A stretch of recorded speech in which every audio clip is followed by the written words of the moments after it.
A cornerstone of U.S. society is going bankrupt, but don't worry, we got plenty of money to go around. How's everybody doing? My name is Anthony Brian Logan, and today we got to talk about Rite Aid going bankrupt and the reasons why. Now, this is pretty surprising, but it's been a long time coming. There's been plenty of Rite Aids all over the country that have closed for a variety of reasons. Maybe they're in the urban inner city area that got hit by the BLM and Antifa riots, or maybe they're in a place like San Francisco where theft at a certain point is pretty much decriminalized. So it's hard to survive in such environments. But there's one really big issue that I think is affecting the retail drug chain more than anything else. We're going to get to that in just 1 minute. But first things first, let's check out the headline here. Then we're going to get into a video. And if you want to read this and see the video, links, as always, will be in the description box. If you're on IG, visit the link in the bio. Go to the corresponding article on the website. You see what's happening. With the headline, Rite Aid bankruptcy means pharmacies will keep dwindling. So fewer and fewer pharmacies, fewer and fewer places to get drugs. The subhead says the third largest U.S. drugstore chain filed for bankruptcy protection because of a mix of high debt, weak sales, growing competition, and an impending lawsuit. Now, the lawsuit is related to the opioid crisis. And I think a lot of drugstores, a lot of big pharma companies may face the same fate because the drug use in this country and the damage that has been done is out of control. Now, I don't know how Rite Aid specifically is being charged. Maybe they're going to get into it in the article, but let's get to this video here and they're going to tell you a little bit more about what's happening. And without further ado, let's go ahead and roll it. Let's start with Rite Aid filing for bankruptcy protection. The company saying they need to, drumroll please, significantly reduce their debt. There's an angle I think we're going to hear a lot about going forward. CNBC retail reporter Gabrielle Fonrouge is here with more. You can walk us through this one, Gabby. What are some of the idiosyncrasies, the opioid crisis, but also maybe I'll help answer the question everyone wants to know, is the Rite Aid near them closing? And I think I heard that Rite Aid got acquired by Walgreens. I'm not quite sure if that's true or false. That's what I heard, but we're going to see how that plans out in the coming days, weeks, months, years. You know, we're going to see that. That's going to be part of this, Kelly. So right now, Rite Aid has about 2,100 stores across 17 states. They're in a lot of expensive long-term leases that the bankruptcy process is going to allow them to get out of. We don't know how many stores are going to close just yet, but we do know that underperforming locations are going to be on the chopping block. We've already seen that. And then, of course, like you mentioned, the debt. They have $3.3 billion in long-term debt. And with rising interest rates, those payments are getting harder and harder to pay. And I think we're going to see this with some other retailers coming up. How have they become uncompetitive, I guess, is one way to put it. How did they get themselves in this pickle? So over the last couple of years, I mean, do you buy your shampoo and your toothpaste at Rite Aid, Walgreens, or CVS? Probably not. Now, one thing to mention here is that retail in general is going to suffer because of online. She may go there with this next comment, but you could go to a big box store. You can go to Walmart, Target for a lot of these things. There's no need to go to Rite Aid specifically for that. But online is going to be probably their biggest competitor. Probably buying it online, either at Amazon, Walmart, Target, all of these other retailers.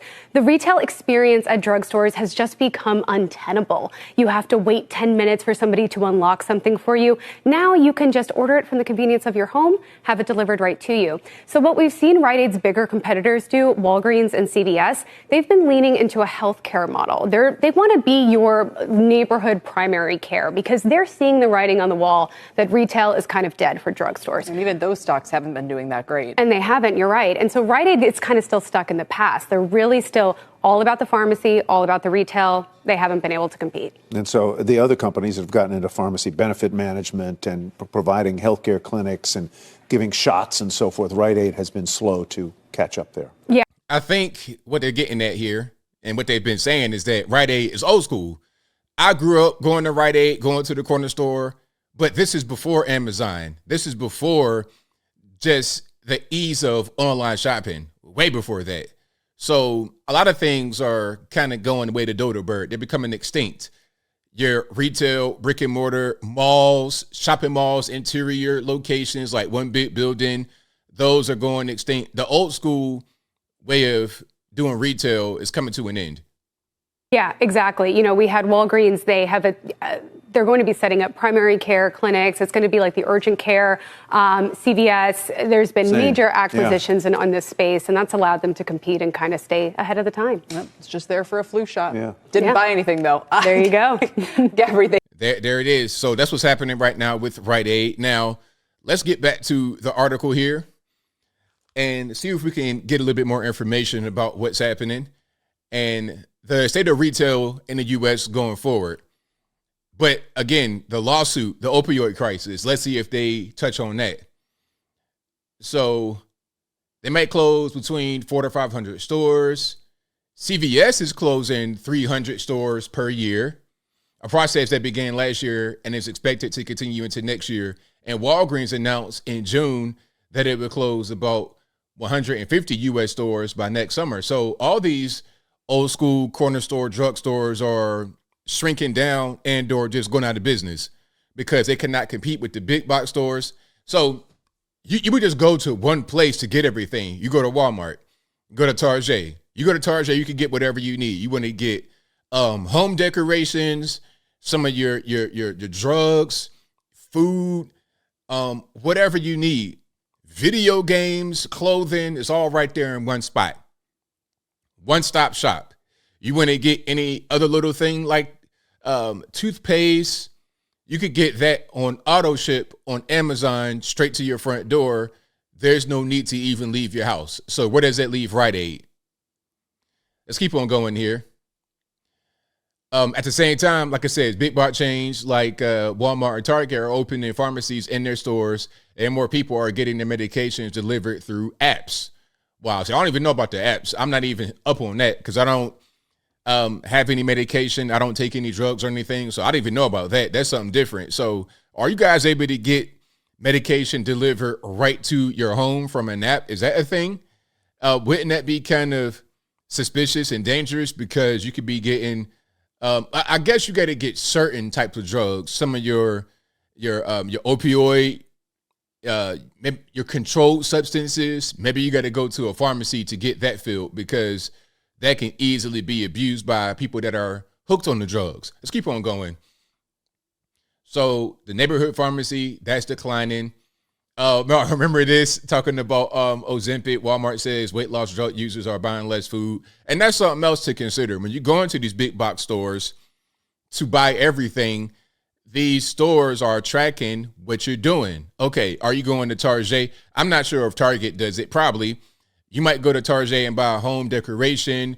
You might buy your drugs, you might buy your food. And based upon your pattern, the technology, the algorithm can tell what's going on in your life.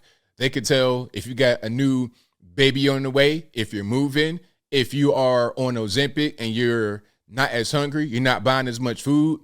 They could tell a lot about you because you go to one place for all your needs. Let's keep on going here. So poor decisions, crushing debt, and failed deals.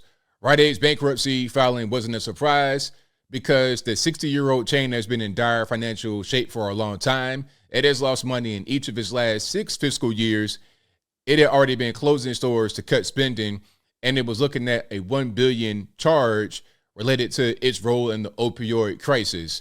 Now, one thing I heard about that specifically, the opioid crisis, is that in certain states like West Virginia, Ohio, Kentucky, where the opioid crisis really hit, they were doing some things they shouldn't be doing in certain stores. That's what I'm reading. That's what I'm hearing about. If I'm wrong about that, or there's any more context that need to be added onto it, y'all let me know in the comments below. CVS and Walgreens have paid similar settlements, but it was much harder for Rite Aid to do so. In recent years, the stock market has valued Rite Aid in the tens of millions of dollars, even though it had $24 billion in sales last year. Wow. Rite Aid's downfall, arguably $24 billion in sales last year, and they're going bankrupt. That's crazy. Rite Aid's downfall arguably dates to its purchase of the Brooks and Eckert chains in 2007. The company borrowed money to pay for the deal and also assumed some of the debt of Brooks and Eckert's former parent company, the Canadian drugstore company, Jean Coutu Group. Now, I wonder if the 2008 financial crisis had a role to play in what's happening right now. Because if they purchased Brooks and Necker in '07 and then the crisis hits in '08, I mean, that I'm sure had an effect on it in some kind of way. I know that was like, the subprime mortgage, but that affected everything. You had to get the auto industry bailed out, banks. It was a mess. Let's keep on going. So now at one point, Rite Aid agreed to be bought by Walgreens, but the deal fell through. So I thought they did do that, but it didn't happen. Walgreens ultimately sold almost 2,000 stores, and Rite Aid unsuccessfully pursued other deals to stabilize its business. The company had $3.3 billion in long-term debt as of June 3rd. One thing about making a lot of money, they said they made $24 billion, but one thing about making a lot of money, you can at the same time create a lot of debt, because at the end of the day, when you're talking about U.S. currency, it is debt, but that's a different story. I will link to this article and the video in the description box, but that's what's happening. Rite Aid's going bankrupt. A lot of us grew up on that store and a lot of other stores. We grew up on CVS, Walgreens. We grew up on the indoor shopping mall. A lot of these things, a lot of these retail locations are becoming extinct for a variety of factors. You got lawsuits, you got competition online, you got the big box stores all coming together to crush these stores of the past, unfortunately. But I think I'll leave that right there for now. And what say you? What's your take on Rite Aid going bankrupt? Did you see it coming? Is it just a sign of the times? You got old school retail store models that have not updated to compete in the current market. Whatever your thoughts are, let me know in the comments below. You guys know where I'm at. I am not surprised at this, and I think we're going to see a lot more of these bankruptcies, because not only do you have old school models that have not updated, but also we got a serious issue happening right now in our nation. A lot of debt. People are struggling. The inflation is getting out of control. So only the strong are going to survive. You got minimum wage hikes happening. You got these crazy expenses that the smaller stores can't pay. Now, obviously, Rite Aid wasn't really a small store, but that same thing that happened to Rite Aid will happen to smaller stores. And the Walmart, Target, Amazon, they'll be the ones that survive. Whatever your thoughts are, please let me know in the comments below. And that's all I got to say for this video. If you like what you heard, please comment, rate, share, and subscribe. Peace.